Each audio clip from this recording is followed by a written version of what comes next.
Welcome back to Season 5 of the Changing Earth podcast with Sara F. Hathaway, blending survival fiction and fact to bring you entertaining education that will help you dream, survive, and thrive. And now, here's your host, Sara F. Hathaway. Hey guys, what is up? Welcome back to the Changing Earth podcast. This is episode number 174, Season 5, Episode 11. So I'm having my foot repaired, and they have to break some bones, and my podiatrist doesn't trust me. She thinks I'm too active and needs to be in a cast for 6 weeks, so I don't know what would give her that idea, but that's the story. And so I'm going to be in a cast for about 6 weeks, and then it comes off, and I'm supposed to be in a boot for another 6 weeks after that, but we'll see. So wish me luck. Hopefully everything goes well and I don't have constant pain in my foot anymore, and can be game on after that. You know, it's a good time. She said it's a good time to have it done and everything.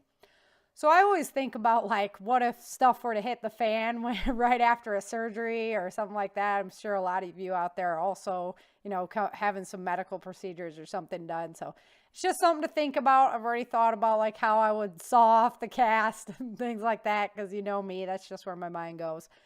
But, so definitely thinking about those options. And then as far as my workout regimen goes, I have a whole game plan for working my upper body, working my core, how I can still stretch, and how I can still do kicks from my knees and things like that. Hopefully I can get through this. Mentally, it's going to be a little bit challenging for me because I just am so active. That's kind of my big release.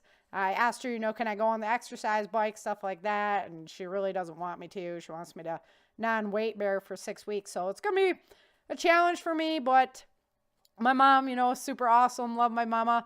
And she gave me a laptop that I can use for while I'm down. And so I can get some audio editing done, get, the new edition of Day After Disaster, the original book. I rewrote it and I've still been working on that audiobook. So I'm going to get that done.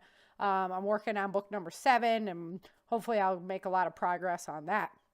As far as the books go, book number 6 is going off to the editor pretty soon. But like I say, I left you guys so hanging at that book, and I received so much feedback when you guys are hanging that I'm going to try and release book 6 and 7 pretty close together so that you don't have to wait so long in between editions to be able to find out what happens next, because it's really, you're going to want to know what happens next. Let me just put it that way.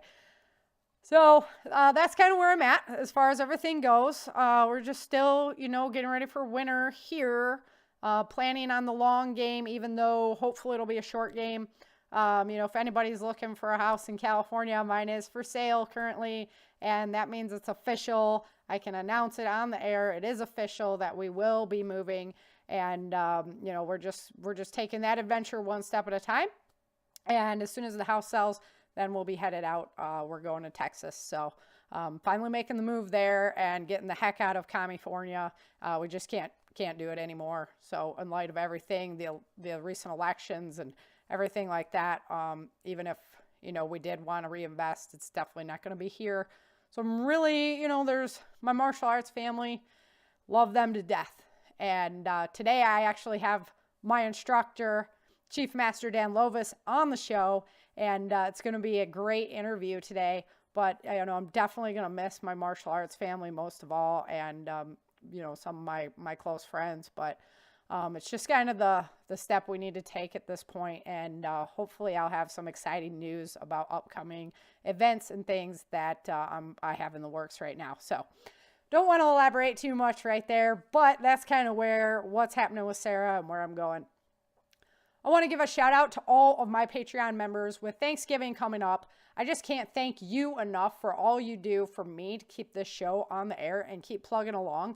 Your guys' contribution to the Changing Earth, both the podcast, all my books, it's just makes me feel extremely grateful to be alive and be doing what I'm doing.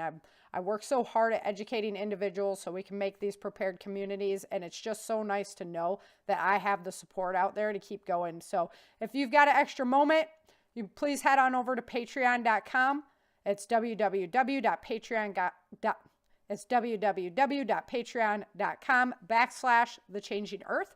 It's www.patreon.com/changingearth. And go over there. I've got lots of subscription levels. You can do it for as little as $3 a month. I mean, what is $3 a month? But it really makes a big difference if I have a good group of people that are over there giving $3 a month. It really makes a big difference in my world. So please, I encourage you to go over there, help me do what I do, and support the show, support the cause.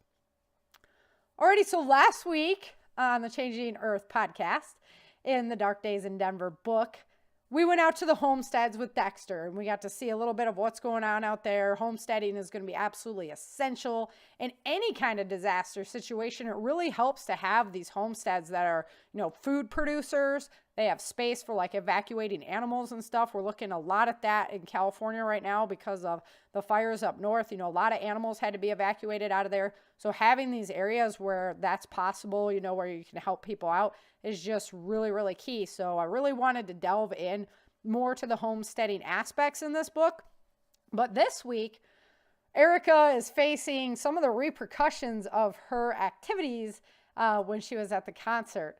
So, fun chapter for me. Again, these are the kind of chapters that I just really, I dig. Erica being the mischievous gal that she is and stirring things up. So definitely a fun chapter.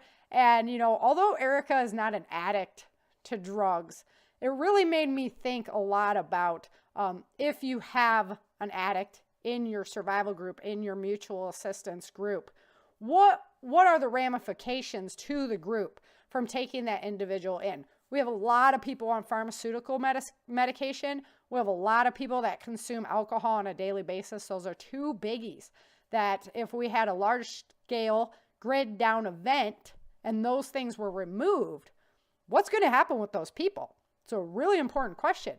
And are those people in your group? So today, my instructor, Chief Master Dan Lovas, is on the show to talk a little bit about addiction, what it means when the people are coming off of those, what the dangers to your group could be, and then how you deal with that. What do you do with these people to make them still a useful piece of the puzzle? So without any further ado, let's go ahead and get into Chapter 11 of Dark Days in Denver. Chapter 11. In the morning, Erica's head was throbbing. Her lip and cheek were swollen with pain as she rolled over to snuggle with Vince. He was already gone. She rolled back and saw that the tent was empty. Slowly, she got up and poured a glass of water. She guzzled down the glass and poured another. Just as she was sitting down, Victoria entered the tent. "Heard you had quite a night last night," she commented with a smile. "You heard that?" Erica asked. "Oh, yeah. The whole camp heard about it," she laughed. "Great," Erica responded. "Where is everyone?" "Already off to their post. Daniel's outside waiting for you. Vince left with Bennett about an hour ago," she told Erica. "Oh, no," Erica said, remembering last night's events. "They said they would be back in a couple of hours," Victoria told her. The ladies jumped as the tent flap flew back, and Master Gunnery Sergeant Nicholton appeared in the doorway. Victoria saluted him stiffly as Erica drooped her head down. "Staff Sergeant Gleason, why are you not at your post outside?" he snapped. "Staff Sergeant Case just awoke. I was checking on her, sir," she replied, keeping their friendship a secret. "I need a guard on this door, not a nurse. Do you understand me?" he commented. "Yes, sir," she replied, exiting the tent. "Erica, you certainly stirred up one hell of a hornet's nest last night," Master Gunnery Sergeant Nicholton declared. "I know, sir, but that woman had it coming," Erica started to say. "Sit down and shut up," he insisted firmly. "Yes, sir," Erica answered humbly. "It's hard enough to keep you hidden without you finding trouble," he explained. "Lieutenant General Merkley has demoted your honorary title to private. He is not happy about this." "But, sir, that lady," Erica protested. "Erica, that lady is the wife of the mayor who keeps all of us hidden in this town," he told her. Erica put her head down again. "Your actions could have jeopardized everything," Nicholton explained. "I didn't know," she said. "I know, and Merkley knows. But beyond the injuries you caused, people started talking. Your anonymity has been put at risk. Merkley wants to talk to you now," he instructed. "Get your uniform on." Yes, sir, she replied as Nicholton left the tent. She dressed and walked out of the tent humbly. Daniel joined her side. He dragged his feet as they followed behind Nicholton. What's up, Danny? Erica wondered why he was looking so downtrodden. Bennett's getting replaced by Staff Sergeant Justin Merkley, he told her. Lieutenant General Merkley's son? That can't be all bad, Erica commented. He's a total turd, Mom, Daniel explained. You'll be fine. Just do your best and follow his orders, Erica told him. But why, Mom? Daniel asked. Because, Danny, we have to maintain order to win this battle. Then she lowered her voice so Nicholton wouldn't overhear. We have to wait for Greg and Penny. Bennett's with these guys. He trusts them to do what is right, and I think we should too. I guess you're right. I love you, Mom, the boy told her as they approached the gate. Vince was waiting for them. Hey, Slugger, he teased, greeting her. She smiled and hugged him. You two can catch up when Merkley is done with you, Nicholton declared. Vince's eyes widened and Erica shrugged at him as she left to follow Nicholton inside. She waited in the lobby area as Nicholton went to inform Merkley that he'd brought Erica. He returned immediately and ushered her into Merkley's office. Erica Moore, do you think this is a game? Lieutenant General Merkley asked her as he turned back from his window. No, sir, she answered simply. You expect me to expend resources to save your friends? You expect me to expend resources to save your friends? And you can't even go into town one night without seriously jeopardizing our activities here? He asked. Sir, I'm sorry, she tried to explain. I don't need an explanation. I have a mayor's wife that lost an eye due to a severed optic nerve, along with 3 broken ribs. I have townspeople curious about the petite participant that very much resembled the lone survivor of Sacramento. I have plenty of explaining to do without listening to your excuses, Merkley barked at her. Erica's head was still throbbing, and her lip was crusted over where the woman's punch had landed. Your honorary rank has been reduced to a private. It's a good thing Bennett was there, or else you might have killed her from what I heard, and that would have been disastrous. My protection can only go so far. Do you understand? He snapped viciously. Yes, sir, Erica responded. How would you like your family to be thrown out of here? How long do you think you would last against the feds without the protection of the mercenary army? Do you realize how many people would be more than willing to turn you in? Merkley ranted. Erica sat mortified in the chair. It was supposed to be a fun night out on the town, not a reality-altering event. Her head was pounding too hard to think of any answers to his questions. Nothing to say? He asked. I can't undo the past, sir, she replied. No, but we can control the future, he insisted. You're to remain on the base. You go from your tent to the mess and here. Do you understand? Lieutenant General Merkley commanded. Yes, sir, was all she said. Good. Now get the hell out of my office. I'm still in the process of mopping up your mess, he grumbled at her, picking up a phone off his desk. She quickly left the room and found Victoria waiting outside. That sounded fun, Victoria teased. It's not the worst I've had to face, Erica replied. I bet not, Victoria agreed. Bennett's waiting for you in the gym. Now that will be much worse, Erica commented.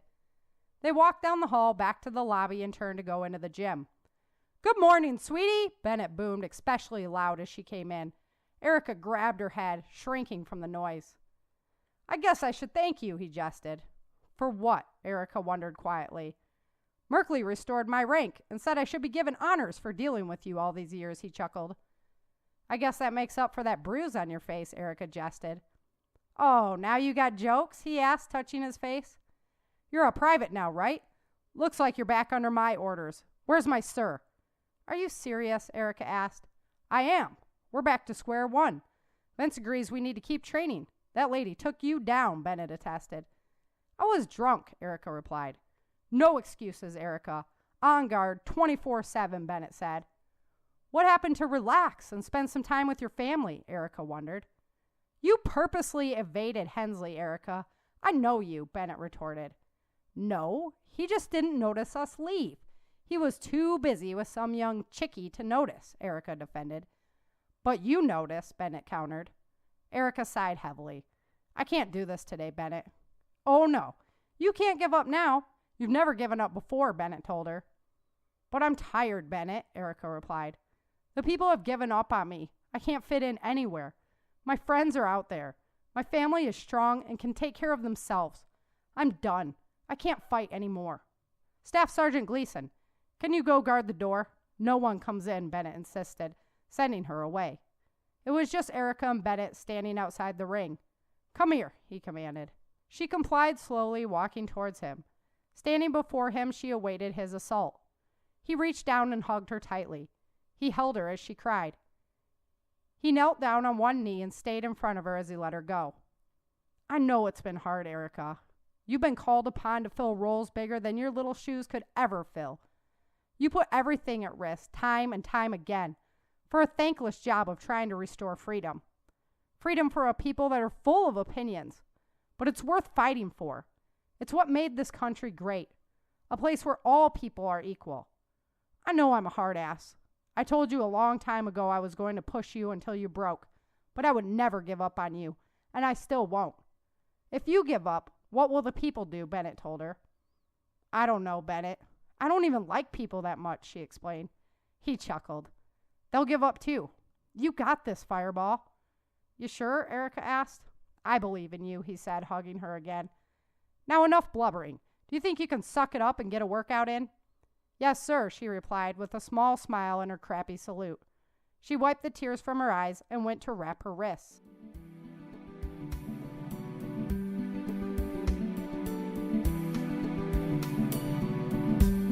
This moment that Erica was dreading of having to face First Sergeant Bennett after, the activity she was engaged in, it actually turns into this really cool bonding moment. And that's one of the things that I really wanted to do with First Sergeant Bennett's character was really bring him around.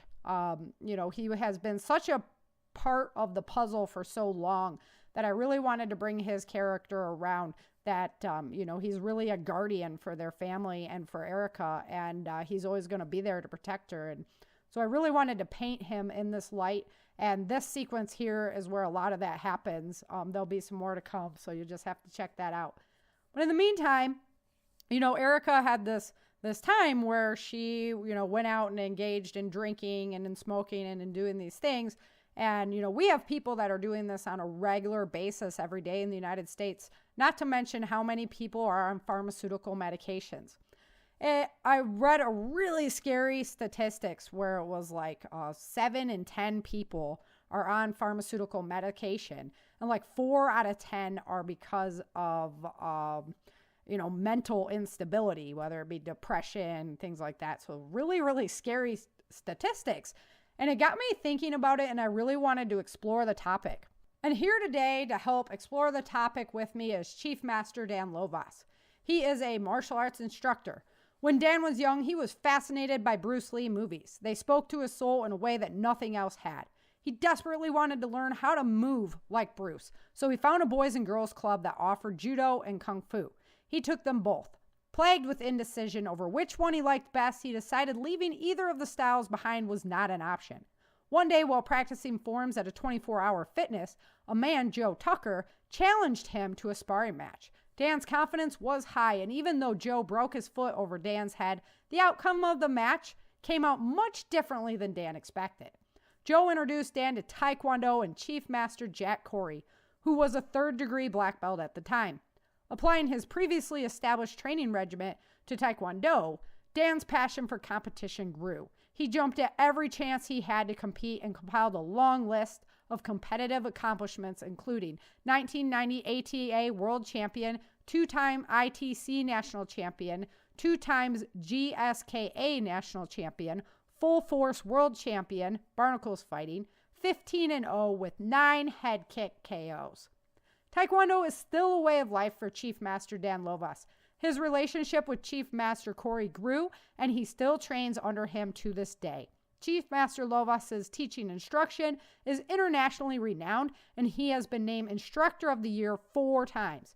His love of martial arts doesn't end with Taekwondo. He has a third-degree black belt in Jiu-Jitsu, a black belt in Kung Fu, a black belt in Silat. Dan is a certified instructor of Tai Chi and criminal countermeasures and a graduate of Eskrima.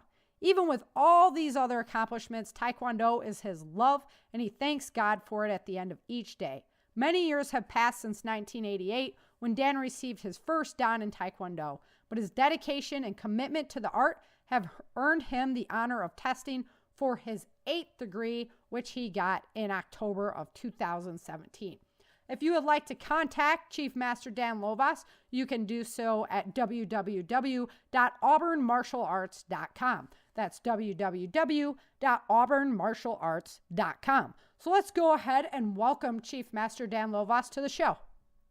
Today, I am back with my martial arts instructor, Chief Master Dan Lovas. Dan, thanks so much for being with me today. I really appreciate it. My pleasure. Looking forward to it. All right, so today is kind of a touchy topic. My character had a really bad time getting drunk, getting high at a bar, got in some big trouble. So now she's paying the dues for it. So I wanted to talk today about certain addictions that people might have and, what do we do with these people when they're in our groups? Well, first of all, let me start off a little bit about my background, qualify myself per se. I'm a recovering drug addict, 35 years clean. I worked at a place called Starting Point as an adolescent counselor for drug addiction for 10 years. So I have a little bit of idea what's going on out there and how to deal with it. Yeah, I've watched a lot of alcoholism in my family, and it's not a fun thing, but it definitely helped me steer my family in the right direction. So if you've got to look at positives out of negatives, there you go. I didn't go down the road. I think probably every family out there has someone in it who's an addict. Yeah. Whether they have the addictive personality and they obsess on certain things, or it's a chemical dependency. Right, and we talk about the physical fitness, how we've kind of, gone to physical fitness as our addiction rather than... Exactly. Yeah. When I got clean and sober, I focused on martial arts, and that became my addiction. I use 7 days a week, so I actually practice martial arts 7 days a week to supplement that. Yeah, absolutely. So pharmaceuticals is where I want to begin because so many people are on these antidepressants now or pharmaceuticals, and so it's just proliferated our whole society. Scary to talk to Fletcher about the kids at school when they get depressed or whatnot, they're immediately put on these drugs. Everybody's on the drugs. It's just scary to me. I don't know. I could go off on the food and diets and all that stuff. Our genetically modified foods cause a lot of breakdown. We're not eating the omega fats that used to stabilize our emotion and mental capacities. So people are acting different in today's world because we're eating different foods in different environments. So there's going to be a lot more of this coming. Fair enough. That's true.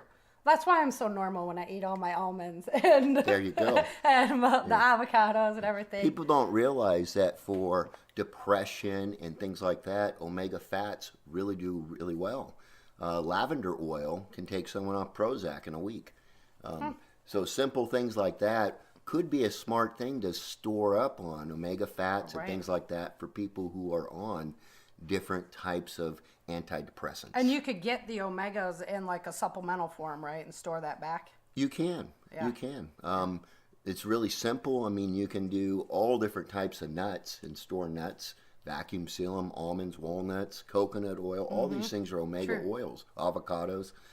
All the acorns that come down all over the country. They are. Yep. They're all really good for us, and that'll help a lot. Yeah.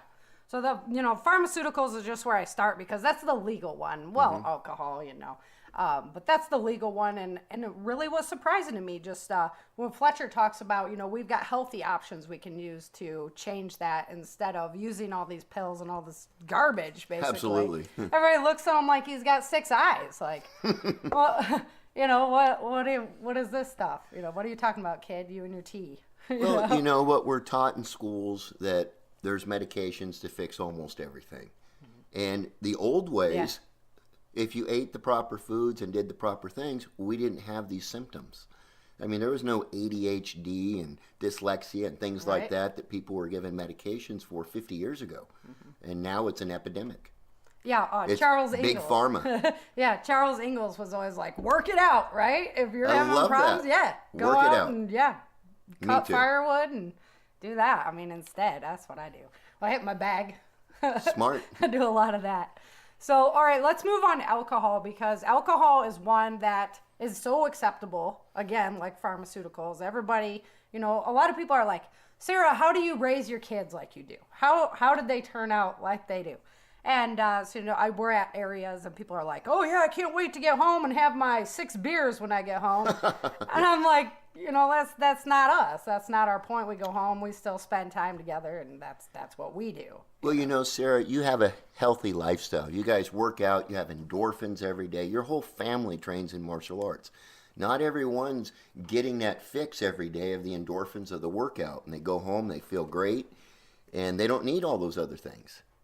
And a little bit of hard work will actually go a long ways, in how you feel, mentally and physically. That's true, yeah. And there's no alcohol. Just get rid of that stuff, So if we have somebody who's an alcoholic in our group, what is that going to look like when they don't have their alcohol to drink every day? Well, I've seen detox for alcoholism, from cocaine, heroin, all of it. Alcohol is one of the very, very worst ones. And the reason why is alcohol enters every cell of the body, even your spinal cord. Mm-hmm. And you're dehydrated. You become chemically dependent on the blood alcohol levels that you're used to. When I was drinking, I would wake up in the middle of the night and drink a beer off my nightstand just to feel normal to go back to sleep. Yeah. And warm beer didn't matter. Yep. And when you get sober, you find other sugars that will help. So if you have an alcoholic in your group and you're not going to get them to quit drinking, and however, shit hits the fan, lots of hard candy, fruits will help them get by. DTs are a real thing.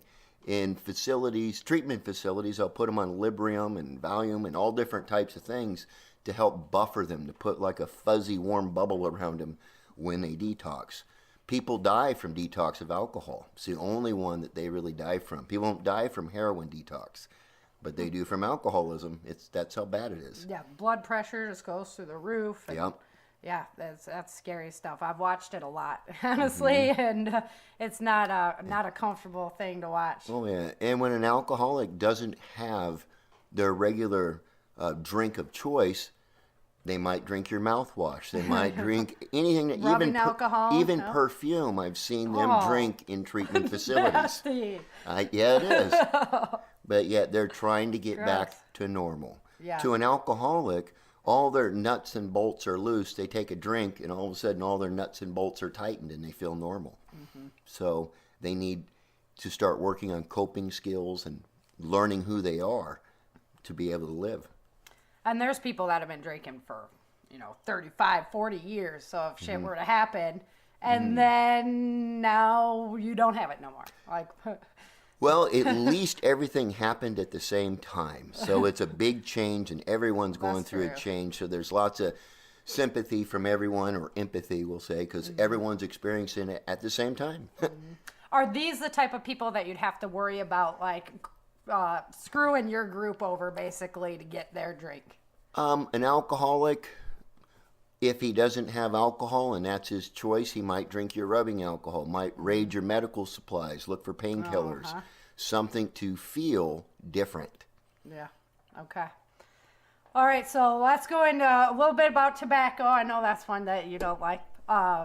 So tobacco is one you could probably pretty much step away from if you had to, like, real quick. It was tough. I grew up in a redneck town where I chewed Copenhagen in high school, and 4 years of doing that with one skin graft in my lip changed my mind about tobacco. Didn't want to die of cancer from tobacco.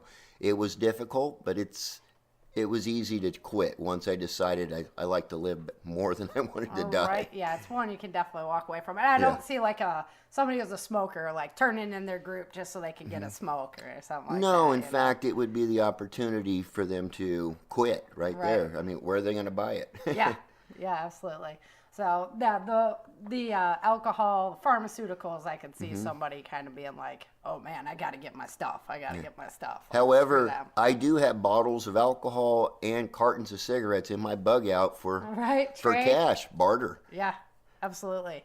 Yeah, and tobacco lasts a long time stored up. Sure does, especially vacuum sealed over the box. Yep, you can get the big bags of pipe tobacco too and do those ones.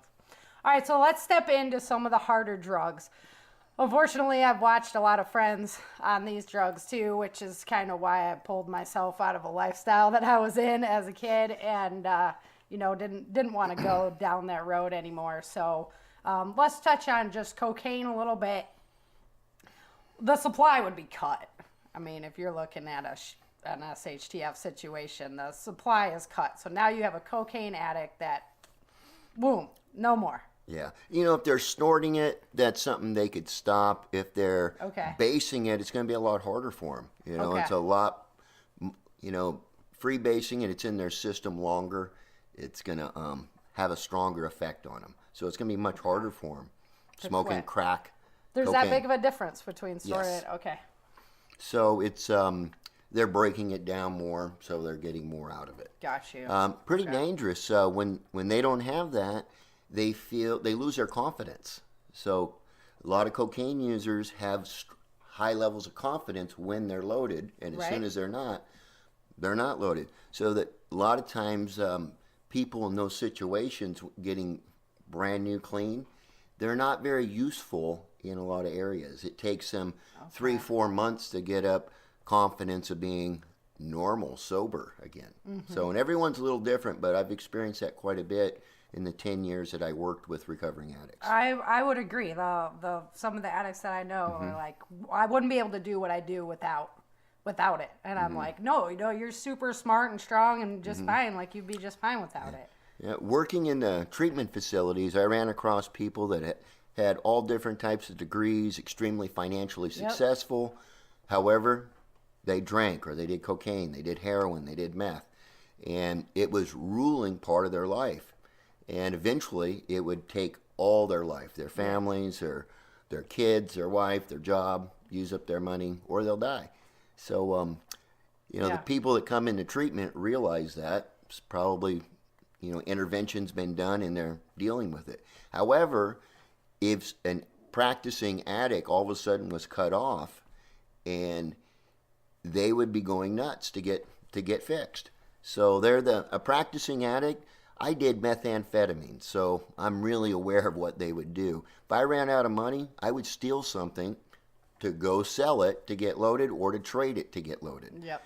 And if I was around people, I might steal something from them and then help them look for it to prove that I wasn't the guy. That you didn't do it.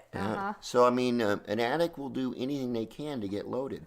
Once they're not loaded and get through that, they're going to be productive members of society again. So if you have an addict, does that mean you get rid of them, you send them to the desert on their own quarantine? No, I mean, it's a human being, another family member, and you can detox them. Heroin takes about 3-4 days, so does alcohol. Most of these other ones are going to be a couple days. You might even store some kratom for heroin detox or some Valium, different things like that to help out, to get people through their hard times. If you don't get them through it, they're going to be a problem. Yeah, and if you just threw them out of the group, like, you're out of here, we're done with you, well, then that's a liability because you have somebody who's now pissed off at you for throwing you out of the group. Yeah, and deep down, you're pissed off at yourself for giving up on a human life. Yeah, fair enough. But So you just couldn't deal with it. I don't know. And everyone deep down wants everyone to survive. You know, we want that. We just don't want them to take from us. Right, and or give the group away or be a threat to your group. Exactly. Right? Because my kids are going to be primary to me, so it's like. Exactly. If you can't shore up, then Oh yeah, and I've dealt with lots of drug addiction in my own family as well. Right. And having thefts in the house and different things like that. And the human life is what's most important. If they're taking your ability to sustain life, then it's a huge problem. Yeah, then it's something to be addressed. Because I just look at the threat to the group of having that person there, but it's like, okay. I like your take on it, though. It makes me think about, all right, you have to actually, this is another human life. Like, you can't just be like, oh, you're all screwed up, you're out of here, whatever. They're not. You should have thought about that before. They're not expendable. Right. They're your loved ones. I'm like, come on, man. I've been preparing for years. Where you been? So Exactly. that's what makes it kind of tough And sometimes. all of us prepper type people are going to have people in our family that haven't done anything that we're going to take under our wing because we love them. Yep. And I prep extra for those people. Yep. And baggage comes with them. Yep. A lot of spam. I store spam for them. There you go. You guys get to eat that garbage. I'm going to eat this stuff. Have fun with that. Oh, yeah. However, having someone with an addictive personality, once they're relieved of the burden of addiction, they're going to have addictive personality towards positive things. Just like I traded my addiction for martial arts, and I've taught martial arts for over 30 years. And it's been, if I didn't have the addictive personality, I might not have made or had the success in martial arts that I currently have today. True. So what kind of success could they have in rebuilding a society with us if we take care of them and get them Once through? you get them hooked on the right thing, that's a positive thing. Exactly. Yeah, to grow. That's true. Like, I'm always like, I just want to train. No big deal. I'll just keep training. And you're like, test. I'm like, nah, just keep training. Because that's my addiction. I love it. Yep. Love it. Love the positive endorphins. All right. Pharmaceuticals, we did not talk about when people were coming off of pharmaceuticals. What are those types of drugs? What does that look like when people are like, they're on all these antidepressants and stuff, and then they're not? Well, the first thing that goes through their mind is, I can't do this without my drugs. They wouldn't be taking them unless they thought that. Right. So now it's about replacing it, like lavender oil, other omega oils. Once you're introducing this and giving positive reinforcement saying, this isn't going to work as fast, but it's going to work just as good once it gets in your system. Couldn't you even like placebo effect that one? That's what we just did. Right? Yeah. Just get it in their head that's gonna. I know I like that. a half a dozen people that went on lavender and went off Prozac just in 2018. Wow. And never looked back. Yeah, the numbers were absolutely ridiculous on how many people are on pharmaceuticals. I was just like, what? Oh, yeah. So it was like, 6 and 10 or something were on pharmaceuticals.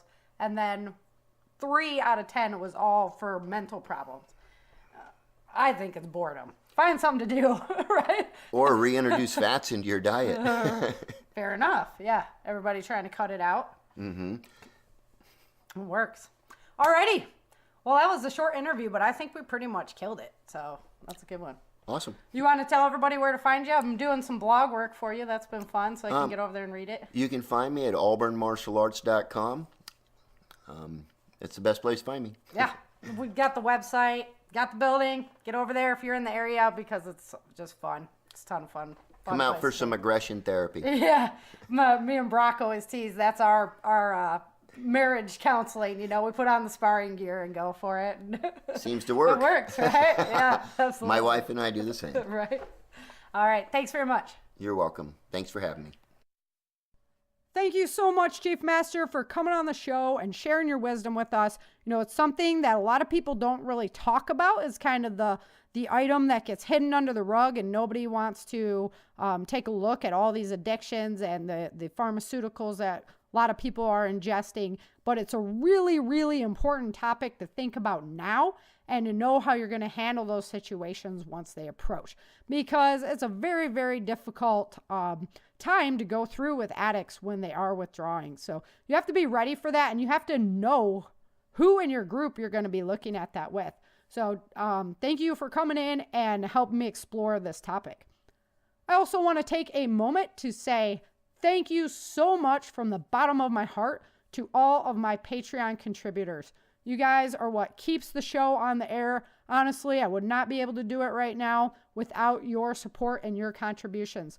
So have a very, very, very happy Thanksgiving. It's one of my favorite holidays because it's not about money. It's about just coming together as a family and being thankful for all the blessings that God has bestowed upon us. So I want to thank you from the bottom of my heart for your contribution. Really, I don't know how I could thank you enough, but I try to do so every week with, giving you early access and new reading material and new audio and things like that. So thank you so much. I also want to say thank you to my listeners. You guys are out there listening to my show, enjoying the stories, getting educated, and I really appreciate the time that you take to listen to my show. Also, to listen to the interviews, and I've heard from so many people that I've interviewed, how my listeners contact them and want more information. And it's always great to hear from my listeners that I have a really spectacular fan base. So thank you so much for taking your time to listen to the show. And I hope you have a very happy Thanksgiving. Until next time, remember, dream, survive, thrive. Thank you for joining Sara for this episode of the Changing Earth podcast. Don't forget to pick up your copy of Day After Disaster, Without Land, The Walls of Freedom, Battle for the South, and Dark Days in Denver at www.author.sarafhathaway.com. If you love Sara's books and this podcast, please head over to Amazon or iTunes and let everyone know by leaving a review.